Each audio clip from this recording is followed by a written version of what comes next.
E pessoal, hoje videozinho sobre álgebra 2,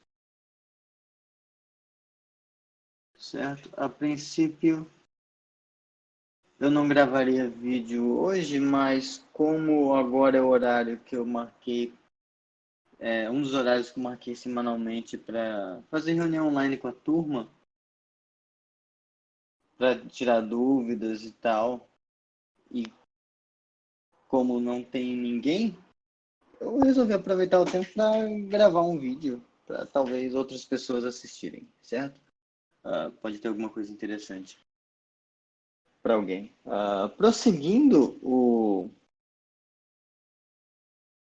conteúdo, a última coisa que a gente viu no vídeo anterior de Álgebra 2, a gente viu a ideia de isomorfismos de anéis, e seguindo o que havia sido planejado, a próxima sessão, nas notas de aula, seria a sessão 1.2, com esse nomezinho aqui, idealismo quociente. Aliás, eu estava escrevendo quociente, mas está escrito assim, consciente. Claro, isso aqui é uma piada bem ruim, porque a ideia é que nessa sessão sejam estudados as noções de ideais e anéis quocientes.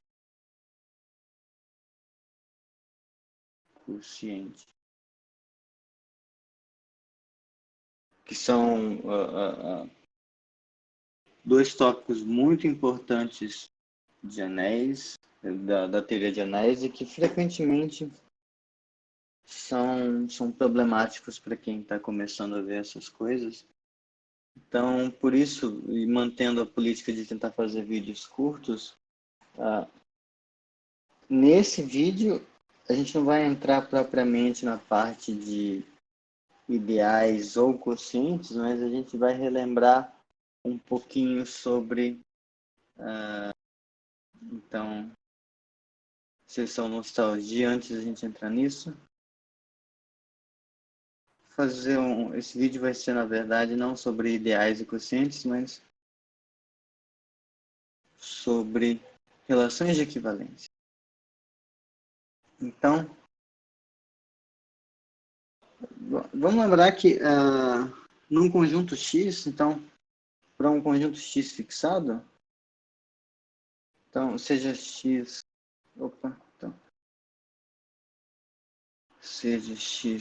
um conjunto qualquer,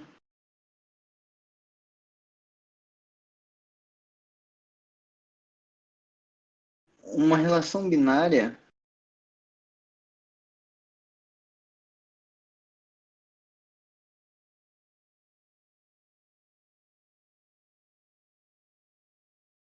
a gente vou denotar assim, por esse símbolo, uma relação binária til em X é xingado de relação de equivalência. A gente xinga essa relação binária de relação de equivalência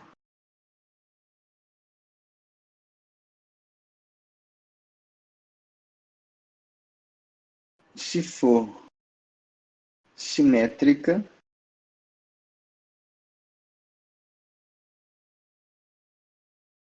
reflexiva e transitiva.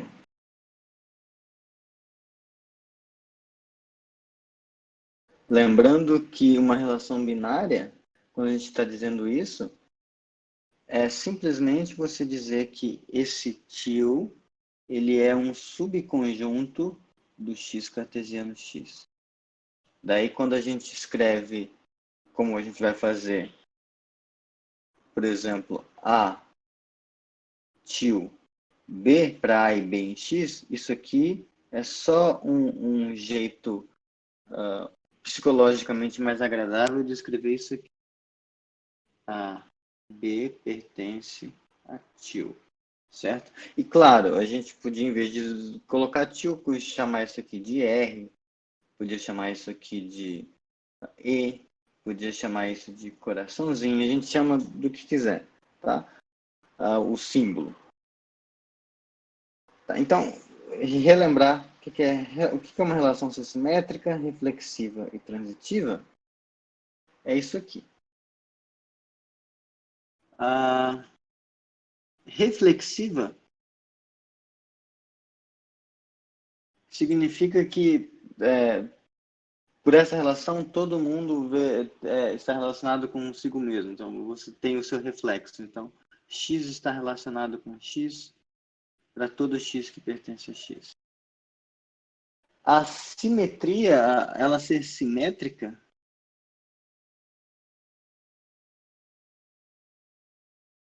significa que se X está relacionado com Y, então o Y também está relacionado com X. E a transitividade, que a gente escreveu lá, ela é transitiva, significa que se X estiver relacionado com Y e Y estiver relacionado com Z, então o X está relacionado com Z. Claro, isso aqui para todo X e Y em X1, isso aqui para todo X, Y, Z pertencente a X1. Tá, eu sei que do ponto de vista da lógica de primeira ordem, eu devia ter colocado isso aqui antes. Então, esse aqui devia estar aqui, esse aqui devia estar aqui, esse devia estar aqui. Mas, enfim, a vida é curta demais para aprender alemão e para aprender lógica de primeira ordem. Certo. Então, um exemplo de relação de equivalência é a relação obtida pelos restos de divisão em números inteiros. Então, só recordando, eu só vou anunciar isso aqui, que a gente vai usar, certo? E se quem quiser, isso está aprovado nas notas de aula. Então, não é complicado, mas eu quero fazer um vídeo curto. E provavelmente já estou falando tanto que vou falhar nisso de novo. Então, fixados M pertencente a zero. Então, fixado um número inteiro N e um número natural N com N maior do que zero, existem únicos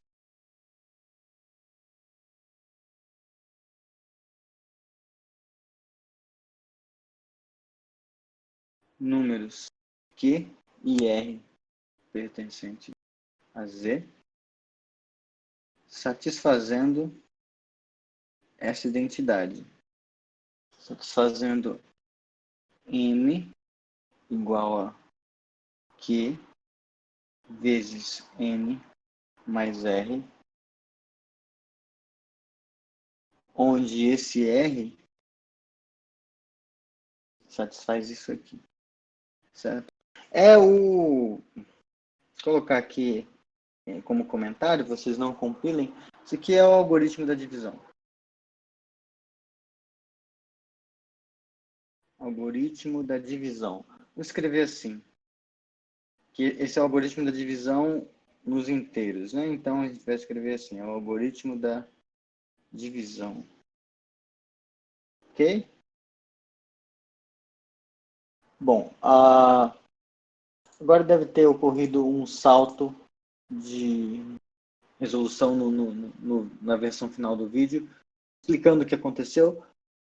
Logo depois que eu terminei de escrever essa lousa e passei para essa, eu não sei o motivo, o áudio parou de ser gravado.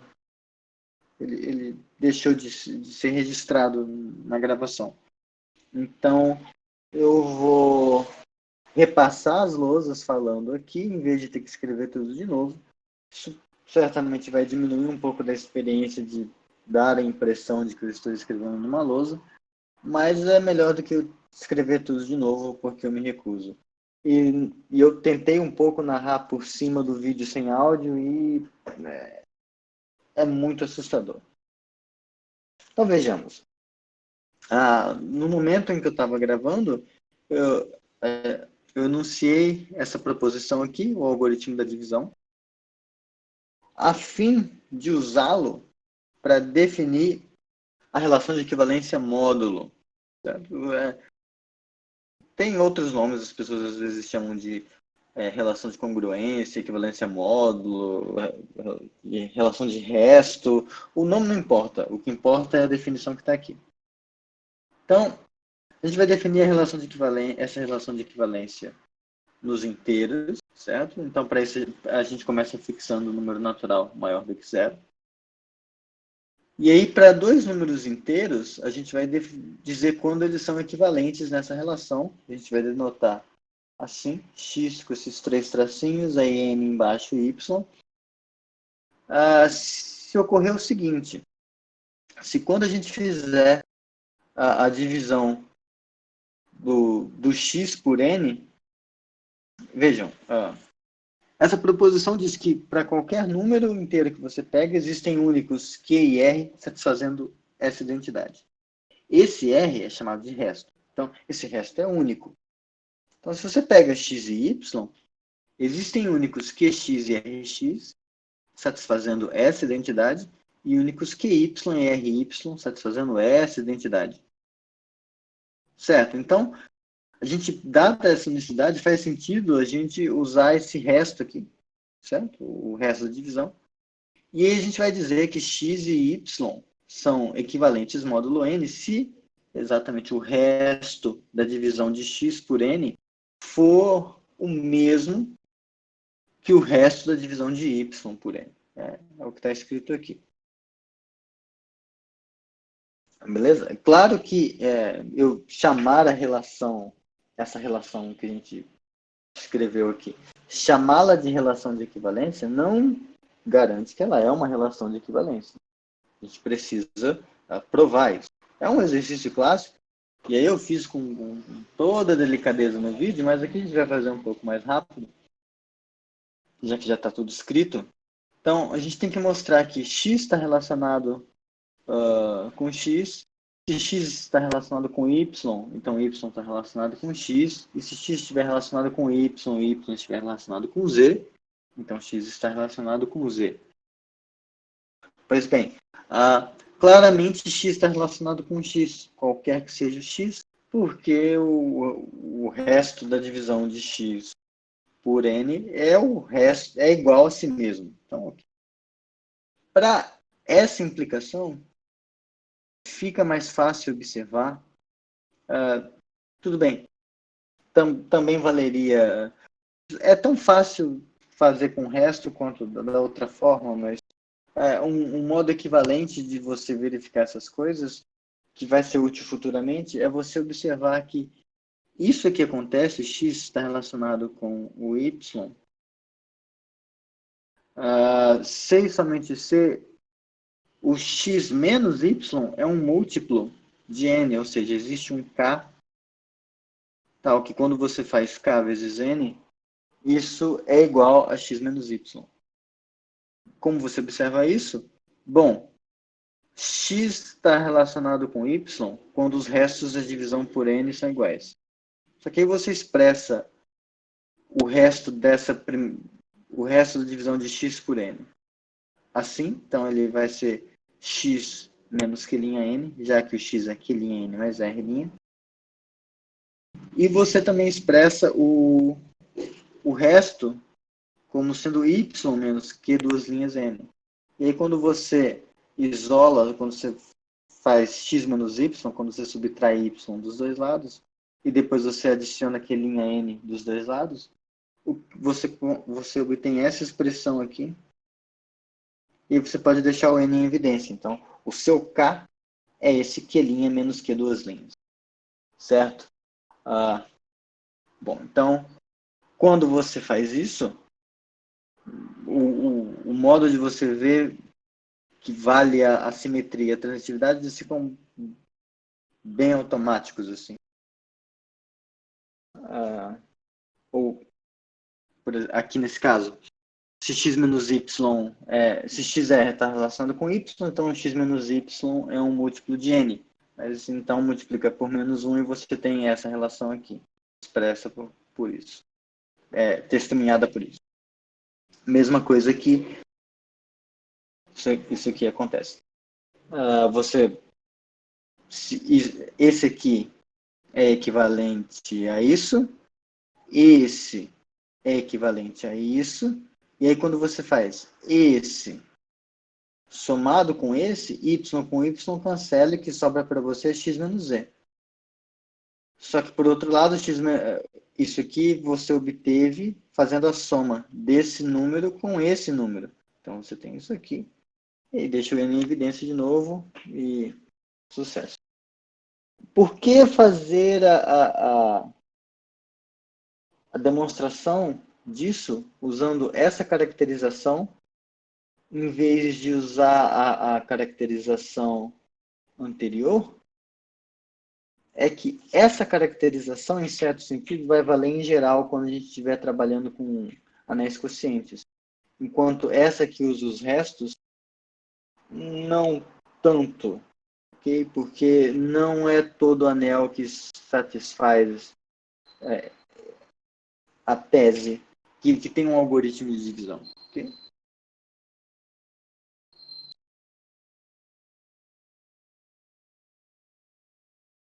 Prosseguindo.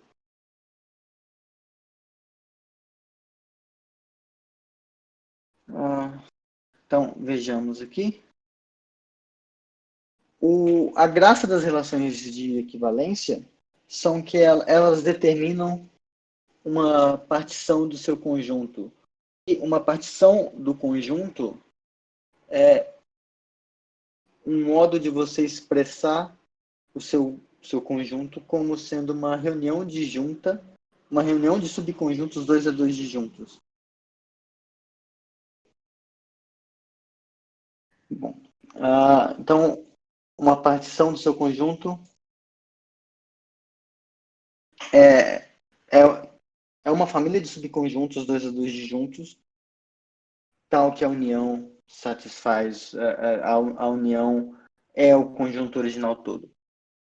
Então, uma relação de equivalência, ela determina uma partição quando você considera como essas partezinhas como sendo os subconjuntos dos elementos do conjunto que são todos equivalentes a alguém. Então, um pouco mais precisamente, para cada xzinho do seu conjunto, você considera a família C de X, que a gente vai chamar assim por enquanto, xingar de classe de equivalência de X, a coleção de todos os elementos do seu conjunto X que são equivalentes ao X segundo a relação de equivalência TIL.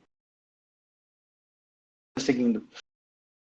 Então, quando a gente considera as classes de equivalência de cada ponto X fixado, isso vai dar para a gente uma partição. Então, explicitamente, o que a gente vai ter satisfeito é o seguinte. O X, que é o conjunto em cima do qual a relação de equivalência está definida, ele é a reunião de todas as classes de equivalência, então vale isso aqui. E, além disso, para quaisquer xy que você pegar no X, vão ter só duas opções. Ou a classe de equivalência do X é igual à classe de equivalência do Y, ou as duas classes são disjuntas. Além disso, duas classes de equivalência elas vão ser iguais se e somente se o X está relacionado com Y. Okay. Um modo não matemático de interpretar o que está acontecendo aqui é pensar numa relação de equivalência como sendo, por exemplo, pensa que X é o conjunto de todas as pessoas. Isso dói um pouco na minha alma, mas é razoavelmente pedagógico. Pensa X é o conjunto de todas as pessoas e pensa na relação TIL como sendo a nacionalidade. Então, pessoa X está relacionada com pessoa Y, se e somente se elas têm a mesma nacionalidade. Então, quando você pega uma pessoa brasileira, suponha que X é brasileiro. Você pega uma outra pessoa, a classe de equivalência do X, que é a pessoa brasileira, são todas as pessoas que são brasileiras. Todas elas são equivalentes a X e essa é a coleção de todo mundo que é equivalente a essa pessoa. E se você pega um Y que não é uma pessoa brasileira, então a classe de equivalência dela vai ser disjunta da, da classe de equivalência das pessoas brasileiras. Claro que aqui nesse exemplo eu estou desconsiderando questões do tipo dupla nacionalidade. Tá? Supondo que nacionalidade é igual a onde nasceu. Ok? Estou sendo bem simplista nesse ponto. Então, nesse exemplo, é bem imediato você perceber que ou duas classes de equivalência são iguais, embora as duas pessoas sejam diferentes, ou essas duas classes de equivalência que você pegou vão se disjuntos. Ok? Então, a prova é relativamente simples. Para mostrar que o primeiro item, que o X é a união de todas as classes, a gente usa a reflexividade da relação. Porque a gente quer mostrar que vale essa igualdade aqui. Então a gente tem que mostrar que X está contido na união dessas coisas e a união dessas coisas está contida no X. É claro que a união dessas coisas está contida no X, porque todos eles são subconjuntos do X. Agora, para outra inclusão, a gente tem que pegar um carinha aqui e mostrar que ele está aqui. Só que para mostrar que ele está aqui, a gente tem que garantir que vai existir um índicezinho aqui embaixo, um Y, tal que o X pertence ao CY. Isso aqui é só um adendo que eu fiz durante a gravação original do vídeo, porque essa notação, aqui está um pouco apagado mesmo, que é essa notação aqui, ela simplesmente é como se fosse a versão do somatório para a união. Que a gente tem a soma feita de par em par, o símbolo do maisinho, só que quando a gente está com pressa, a gente tem a notação do somatório, que tem um conjunto de índices que está percorrendo e está indicando que a soma vai acontecer conforme você faz o índice percorrer aquele conjunto de índices. Aqui é a mesma coisa. Então, quando você tinha só dois conjuntos, digamos a 0 e a 1, um x está na união desses dois caras, se somente seu, x está em um deles. Ou o x está no primeiro, ou o x está no segundo. Só que um modo diferente de enunciar isso é você dizer que existe um índice e, nesse conjunto de índices, tal que o x pertence ao A indexado por esse índice. Certo? Então, ou é 0 ou é 1. Isso aqui é a mesma coisa que está dito aqui. A vantagem dessa forma de notação, dessa definição aqui, desse modo de expressar, é que fica mais evidente o que significa você dizer, como você faz a união arbitrária de conjuntos. Não só união finita, você pode fazer união infinita. A cardinalidade se torna irrelevante quando você tem esse tipo de descrição aqui para falar da união. Então, então isso é só um adendo da notação, mas enfim, a gente quer mostrar essa união aqui. Então, basta a gente encontrar um y que satisfaça isso, x pertence ao cy. Mas aí, novamente, a relação é reflexiva. Então, basta que a gente tome y igual ao próprio x, porque o x vai pertencer ao cx. Já que, lembrem-se, cx, que é a classe de equivalência do x, são todos os y relacionados com o x. Mas, como a relação é reflexiva, o x está relacionado com o x. Desse modo, x pertence a esse x. Okay? Então, a gente encontrou a nossa testemunha, portanto, para todo x está nessa união aqui. Agora, a segunda parte a gente pega duas classes de equivalência, Cx e Cy, e aí a gente vai mostrar que ou Cx é igual a Cy, ou as duas são disjuntas. Então, para a gente fazer isso, a gente olha para o x e para o y e se vale do seguinte fato. Para esse x e y que a gente pegou, de duas uma. Ou x está relacionado com y, nessa relação de equivalência, ou ele não está relacionado. Porque estar na relação é você pertencer a um conjunto. E você ou pertence ou não pertence. Então você tem 0 ou 1. Então você só tem esses casos. Ok? Então, se a gente começa supondo x relacionado com y, a gente vai provar que Cx é igual a Cy. Então, para isso, a gente tem que provar que Cx está contido em Cy e Cy está contido em Cx. Mas veja, se a gente pega um W em Cx, que isso significa que o x está relacionado com W. Mas a relação é simétrica. Então, isso aqui é a mesma coisa que dizer que W está relacionado com x. Mas, por hipótese, temos x relacionado com y.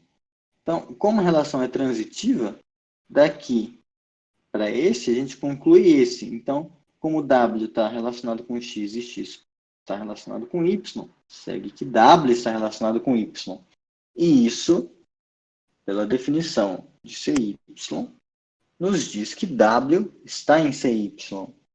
Ou seja, provamos que um elemento arbitrário do Cx pertence ao CY. Isto é, Cx está contido em CY. Esse argumento que a gente fez para x e y vale para quaisquer xy que estejam relacionados. Então, se x estiver relacionado com y, então Cx estará Cx estará contido em Cy. Agora, como x relacionado com y implica y relacionado com x, se a gente repete o argumento, a gente ganha a outra inclusão. Então, a gente tem as duas inclusões e, portanto, a igualdade. Okay? Agora, para a outra implicação, para isso aqui acontece, para dizer que isso aqui acontece exatamente quando x está relacionado com y, é mais fácil. Porque se Cx é igual a Cy, então o fato de x estar em Cx, aliado a essa igualdade, vai nos dizer que o x pertence ao Cy. Ou seja, y está relacionado com x, que pela simetria, novamente, nos dá x relacionado com y. Ok? Então, nós mostramos que a igualdade entre as classes, entre duas classes de equivalência, ocorre precisamente quando os elementos são equivalentes. Agora, isso dá para a gente, automaticamente, quando a gente faz a negação dos dois lados, pela contrapositiva, a gente ganha aqui, x não está relacionado com y, aqui, C e somente C, o Cx é diferente de Cy. Só que o que a gente quer mostrar é uma coisa um pouco mais forte. Não basta que as classes de equivalência sejam diferentes. Se elas forem diferentes, elas serão disjuntas. É o que a gente vai mostrar agora. E a gente vai mostrar pela contrapositiva. Ok? Se as duas classes não são disjuntas, certo? Se eu pego, então, negando isso aqui, vou negar que a interseção é vazia. Negar que a interseção é vazia é afirmar que existe alguém na interseção. Esse W, digamos. Então, há um W pertencente a Cx, ao mesmo tempo em que ele pertence a Cy. A pertinência a Cx nos diz que x está relacionado com W. Enquanto a pertinência a Cy nos diz que y está relacionado com W. Só que, novamente, a relação é simétrica. Então, W está relacionado com Y. Isso aqui sendo verdade, o que a gente conclui pela transitividade que x está relacionado... Opa, isso. Pela transitividade agora, a gente conclui que x está relacionado com y. Portanto, negamos isso. Então, a gente saiu da negação da tese, concluiu a negação da hipótese. Pela contrapositiva, a gente mostrou que vale esse. Então, como esses são os dois únicos casos que podem acontecer, a gente mostrou que esses são os dois únicos casos que podem acontecer. E como queríamos, também mostramos que isso ocorre precisamente quando... E que as duas classes são iguais precisamente quando os respectivos elementos são equivalentes. Então, isso secretamente está dizendo para a gente para que serve a relação de... Para que serve uma relação de equivalência? A relação de equivalência, ela abstrai para você algum tipo de propriedade que permite que você considere elementos possivelmente distintos. Você passa a ter o direito de considerá-los iguais sob uma certa ótica. Então, assim como no exemplo da nacionalidade que eu falei, duas pessoas distintas, seja lá quais os motivos, para algum tipo de análise estatística, elas passam a ser equivalentes pela nacionalidade, no caso. Então, a gente ignora todas as outras coisas que caracterizam as pessoas e aí a gente só olha a nacionalidade para seja lá que análise a gente está fazendo. Então, isso aqui está sendo descrito nisso. Então, eu tenho dois elementos do X, possivelmente distintos. Só que eu vou ter o direito de olhá-los como objetos idênticos somente se eles forem equivalentes. Okay? Isso aqui é a chave do que de quando a gente for trabalhar com anéis quocientes. Tá? Então, a gente provou que uma relação de equivalência determina uma partição. E aí, só para finalizar, voltar no exemplo da relação de equivalência, módulo n. Então, de novo, fixado o número natural, maior que zero. Aí a gente tinha visto que um número inteiro a gente sempre consegue escrever assim para únicos Q e R, onde esse R é o resto. E a gente viu que aí a gente definiu a relação de equivalência módulo n como sendo... a gente diz que x e y são equivalentes, se somente se os restos da divisão por n de cada um deles são iguais. Ou, equivalentemente, se quando você faz x menos y, o resultado dessa subtração é um múltiplo de n. Então, quando a gente usa essa relação de equivalência na proposição anterior, a primeira coisa que a gente vê é que o conjunto dos números inteiros ele é particionado nas classes de equivalência dessa relação. Quando a gente olha essa união aqui a princípio, então eu estou unindo o C-1 com o C0, união C1, união C2, união C3, eu estou fazendo esse M percorrer todos os inteiros. Só que há redundância nessa escrita, porque a gente também viu que duas classes de equivalência são iguais, se e somente se, x, se e somente se os seus respectivos elementos são equivalentes. Então, por que eu estou falando isso tudo? Por causa do seguinte, quando você pega um x e escreve ele como sendo Qn mais R, quando você faz a divisão por n e tem o resto, se você subtrai esse R, faz x menos R, isso vai ser um múltiplo de n. Então, qualquer inteiro que você pega, qualquer número inteiro, ele é equivalente ao resto da divisão dele por n. E daí o seguinte, há no máximo N possibilidades. Há exatamente N possibilidades de resto. Você tem de 0 até N-1. Então, você vai ter só essa, assim, não, de modo não redundante, você só vai ter N classes de equivalência. Você vai ter a classe de equivalência do 0, que são todos aqueles cuja divisão por N é exata. Você vai ter a classe do 1, que é o conjunto de todos aqueles inteiros cuja o resto da divisão por N é 1. Você vai ter a classe de resto 2, a classe de resto 3, até a classe de resto N-1. Nota que se você fosse considerar a relação o conjunto dos elementos cujo resto da divisão por N é N,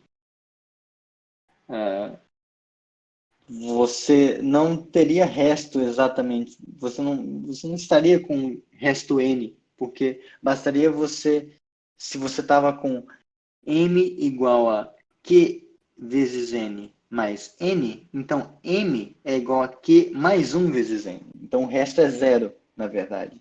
Então você caiu no caso anterior. Então a coisa está ficando cíclica. Ok? A gente vai ver isso com mais calma quando a gente entrar em quocientes de novo. Por hora, a ideia era só relembrar a relação de equivalência e como elas determinam partições. Ok? Então, depois, futuramente, em, em outro vídeo, a gente vê anéis de quociente e ideais que eles surgem meio que simultaneamente, tá? E, assim, eu vou, antes de gravar o próximo vídeo, eu vou esperar algum feedback da turma, tá? Senão eu vou fazer outra coisa. Boa sorte para todo mundo e até a próxima.